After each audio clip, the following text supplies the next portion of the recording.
네, 감사합니다. 세 가지 영역에 대해서 문화 키워드를 저희가 살펴봤습니다. 하나같이 주목해야 될 트렌드라는 생각이 들었는데요. 이제 또 제가 기회를 또 함께 드리겠지만 또 참여하신 분들도 기자분들도 나중에 질문을 좀 해주시면 좋을 것 같습니다. 성현 대표님 PPT 좀 주시겠습니다. 네, 천천히 해주시면 됩니다. 예. 먼저 우리 윤 교수님 발제 너무 잘 들었습니다. 저희들끼리 얘기를 하는데 믿고 맡기는 발제자 시라고 K 콘텐츠 흥행 굉장히 잘 설명을 해주셔서 아주 귀에 쏙쏙 들어오는 그런 발제였습니다. 또 명암을 잘 짚어주셔서 굉장히 좋았던 것 같아요. 좀 말랑말랑한 얘기지만 개인적으로 올해 K 콘텐츠 중에 가장 좀 인상 깊었던 본인이 좀 좋아하셨던 콘텐츠가 어떤 것이었어요?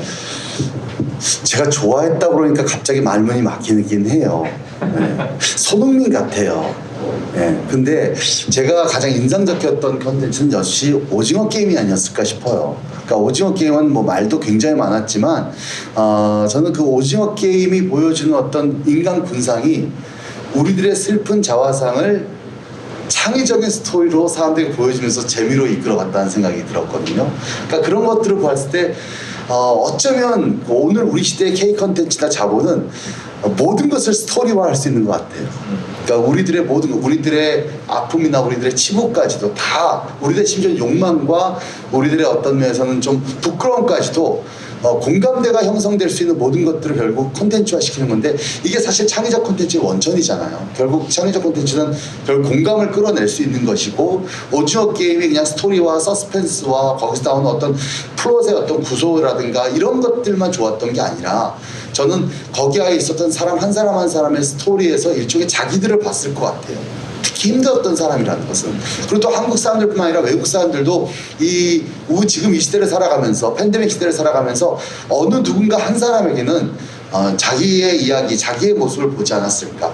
그리고 자기도 스스로가 내가 지금 살고 있는 곳에서 나도 오징어 게임에 참여하고 있지 않은가라고 하는 그런 어떤 마음의 좀 씁쓸함, 마음의 동정 이런 것들이 있지 않았을까 싶어요. 그런 의미에서 사실 K 콘텐츠의 장점이 캐릭터 한 사람 한 사람에게 의미를 부여한다는 것 같아요. 아까 그 MZ세대도 솔직히 말하면 굉장히 MZ세대가 아니라 지금 스트리트 우먼 파이터 같은 경우도 한 사람 한 사람의 드라마를 부여하는 게 K 오디션만의 장점이잖아요. 그러니까 다른 나라 오디션은 그 사람의 탁월함을 보여주는데 우리는 그 사람의 이야기를 보여주는 것으로서 공감을 얻지 않나. 그런 의미에서 오징어 게임에서 한 가지 아쉬운 캐릭터가 이제 미녀라는 캐릭터.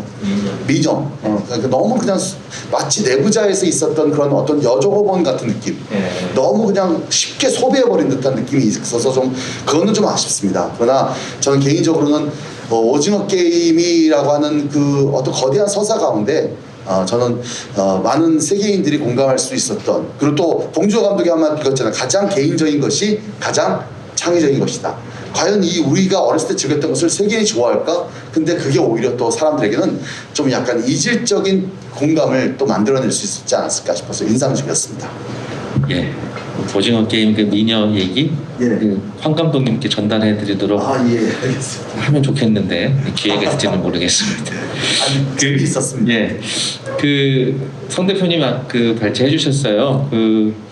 수우파라고 하는 게 이 시대의 가치를 잘 담아내고 있다라고 하는 거 굉장히 좀 인상 깊게 봤고, 또 이제 교회가 어떻게 하면 이거를 담아낼 수 있을까에 대해서 문제의식도 제시를 해주셨는데요.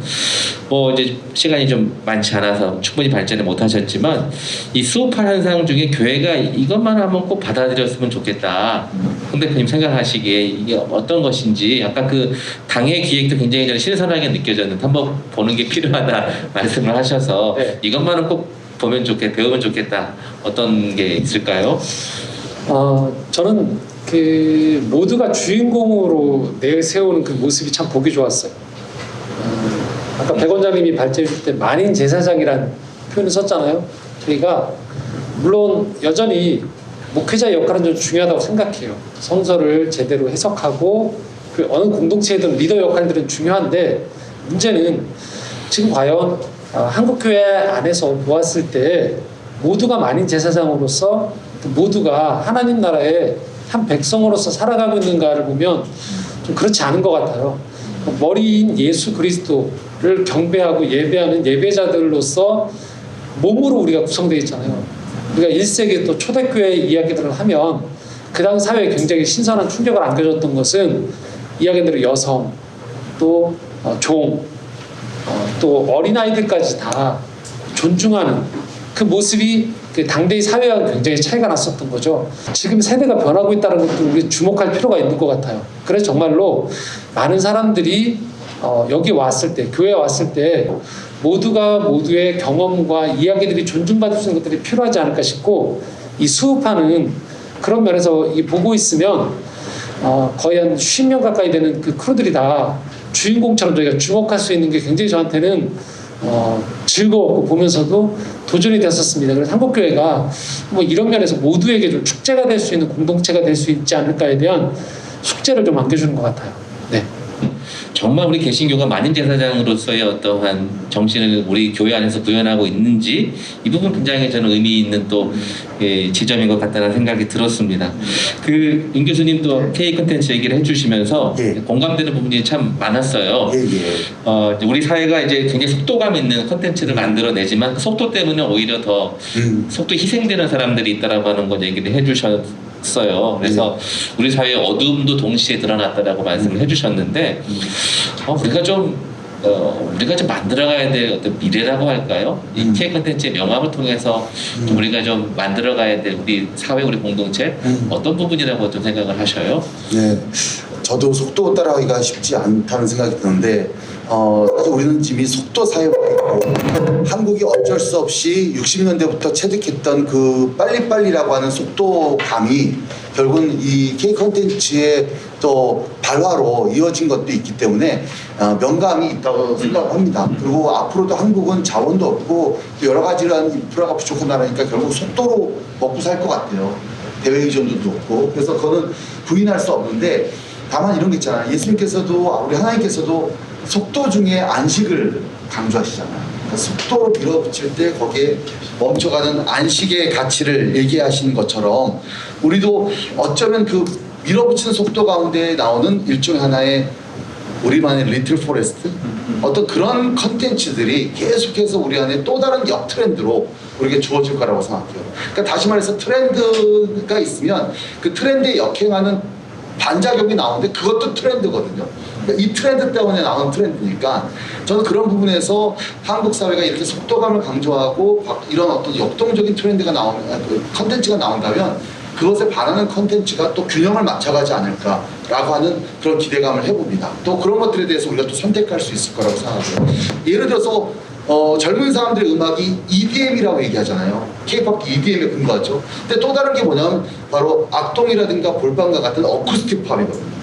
그러니까 이게 사실 그 양면성이에요. 그래서 고막 남친도 여전히 등장하고, 그러니까 그런 부분에서 K 컨텐츠가 그런 밸런스감을 유지해 가면 훨씬 더 좀 성숙해 가지 않을까라는 그런 생각을 해보고요. 또 하나는 저는 블랙컬처, 아까도 제가 잠깐 우리 사적으로 얘기했는데, 블랙컬처가 처음에 60년대 등장했을 때 소수 백인들의 독특한 취향이라고 생각했지만 지금은 블랙뮤직이 모든 것을 지배하거든요. 마찬가지로 지금도 마치 K 컨텐츠 같은 것이 일종의 하나 좀 특이한 할당제 같은 느낌이 있었다면, 미나리나 기생충도 그렇고요. 언젠가는 또 우리 안에 어떤 중요한 가치들이 세상 안에서 K 컨텐츠가 좀 더 성장해 가고 좋은 가치를 담아낸다면 더 좋은 것들을 세계할 수 있지 않을까. 그때 비로소 우리는 김구 얘기는 그때 끝냈으면 좋겠어요. 그러니까 김구가 선생님이 얘기했던 문화의 힘은 지금의 K-팝이 아니라, 지금의 K 컨텐츠가 아니라 그 K 컨텐츠가 성숙해서 담아낼 더 좋은 어떤 세상에 향한 가치, 그게 바로 또 함석헌 선생이 얘기했던 뜻으로 보는 한국 역사라고 하는 어떤 그런 한국의 파워가 아닐까 기대를 해보고 싶습니다. 계속 이어서 질문을 드리고 싶어요. 그러니까 K 콘텐츠였던 바람직한 미래는 이제 어떤 할당제를 넘어서는 진정한 어떤 문화 강국으로 가는 길이다 말씀을 해주셨는데, 뭐 저희들은 늘 기독교인이니까 늘 교회에 대한 이야기를 안 할 수가 없고, 아마 여기 계신 분들도 저 집은 잘 되는데 우리 집은 왜 이렇게 안 되나? 네. 우리 집이라는 건 교회를 얘기하는 건데 네. 이제 그런 우리 K 크리스찬티에 대한 얘기를 질문을 안 할 수가 없을 것 같아요. 또 그런 질문들을 해주셨고, 특히 K 크리스찬티가 안 되는 것 중에 하나가 그 젊은 세대들이 교회에 발걸음하지 않는다는 건데 그냥 뼈 때리는 대목이라고 저는 보여지는데요. K 기독교가 되기 위해서 이 K 컬처를 보시면서 우리가 좀 벤치마킹 해야 될 게 뭔지 좀 질문을 좀 드리고 싶어요. 네. 제 개인적인 생각에도 K 크리스천이티라고 얘기하는 그것들과 이제 한국의 교회 가치는 궁극적으로 이렇게 잘 만난다고 생각하지는 않습니다. 조금은 좀 오히려 K 컨텐츠의 흐름에 좀 역행하는 것이 기독교의 어떤 진정한 본질이 아닌가. 사실은 60년대 산업화부터 한국은 그 한국적 정서를 같이 동행해 왔거든요. 그러니까 소위 성장하고 잘 살아보고 축복받고 뭔가 세워지고 그런 가운데서 한국 사회가 성장했고 또 그런 어떤 그 집단주의가 여전히 우리에게 남아있어요. K-방역이라든가 지금도 젊은 세대지만 굉장히 집단주의가 세거든요. 그래서 그런 부분에서 남아있는데 그럼에도 불구하고 저는 오늘날 청춘들 특히 MZ세대 오늘 두 분이 말씀해 주신 MZ세대라고 하는 사람들이 거대한 것들이 큰다고 했을 때 그것이 자에게 의미를 주지 않는 것이 생겼을 때 오는 어떤 상실감이 크다고 생각해요. 그게 나하고 무슨 상관인데 라는 것이죠. 그래서 최근에도 제가 그 임명묵 씨가 쓴 그 K를 생각한다 라고 하는 그 20대가 쓰었던 어떤 한국 사회를 바라보면서 제가 굉장히 인상적이었던 건데요. 그 속도를 처음에 누구나 다 투쟁하면서 따라간다는 거예요. 그렇게 해야 되니까. 그러다가 어느 순간 자기가 속도에 따라가지 못했을 때 일부는 거기에 대해서 체념하기 시작해요. 그 체념했던 사람들이 만들어낸 것 중에 조금 더 적극적인 사람은 욜로고 조금 소극적인 사람은 소확행이다. 그리고 거기에 대해서 분노했던 사람들이 나오는데 그 사람들이 누구냐면 조주빈 같은 N번방 사건이다. 뭐 이런 얘기를 제가 하는 걸 들었어요. 결국은 거대한 염세와 허무거든요. 옛날 사람들은 우리 가정이 잘 되고 우리 나라가 잘 되고 우리 회사가 잘 되는 것에서 대리만족을 느꼈던 것처럼 한국교회가 교회 성장하고 교회가 세워지고 교회 건축하고 하면서 만족을 느꼈다면 지금은 어떻게 보면 거꾸로 개인을 세워야 될 때인 것 같아요. 교회가 쓰려면 교회를 팔아서라도 그 마틴 루터가 했던 말이잖아요. 그죠? 교회를 팔아서라도 각 개인을 세우는 것들에 대한 이야기가 결국은 오늘날 교회의 가장 중요한 일이 아닐까. 그래서 저는 그 빅터 프랭클이 홀로코스트에서도 의미를 가지면 우리는 생존할 수 있다라고 얘기했던 것처럼 소위 말하는 로고 테라피라고 하잖아요. 오늘날은 그런 거예요. 존재가 실존기 존재보다 앞선다.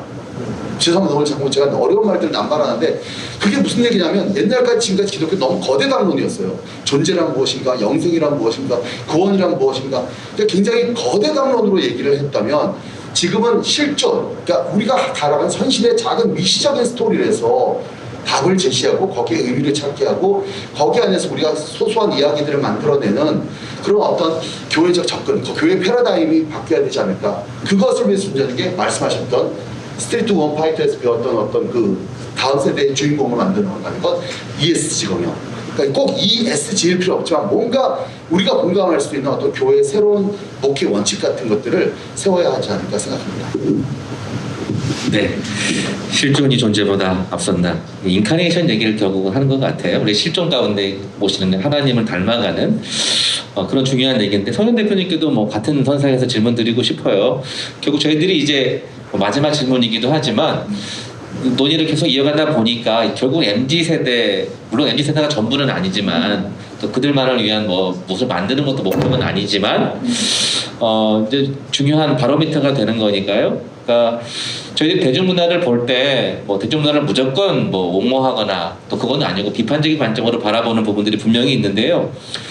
이 특히 수우파라고 하는 것 그리고 MZ 세대와의 공감대가 굉장히 중요한 부분이 저는 이번 또 이 발제를 통해서 드러난다고 생각을 하는데 우리 청년들이 정말 교회를 가지고 애정을 가지고 발걸음할 수 있는 길 이게 우리 지금 세대들 아까 말씀하신 지금 세대들을 위한 배려인데 배려라는 말 사실 틀린 말 같아요.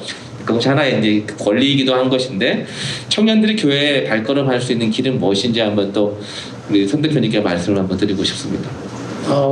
좀 보완할 필요가 있다는 생각이 들었어요. 지금 질문해 주신 거 들으면서 뭐냐면 자칫 잘못 들으면 저희 세 사람 다 굉장히 교회 애정을 많이 가지고 있고 또 목회자이고 또 굉장히 저는 하나 예를 들면 담임 목사님들의 헌신과 리더십들, 장로님들이나 굉장히 저는 중요하다고 생각해요. 굉장히 그것들이 존중되어야 되고.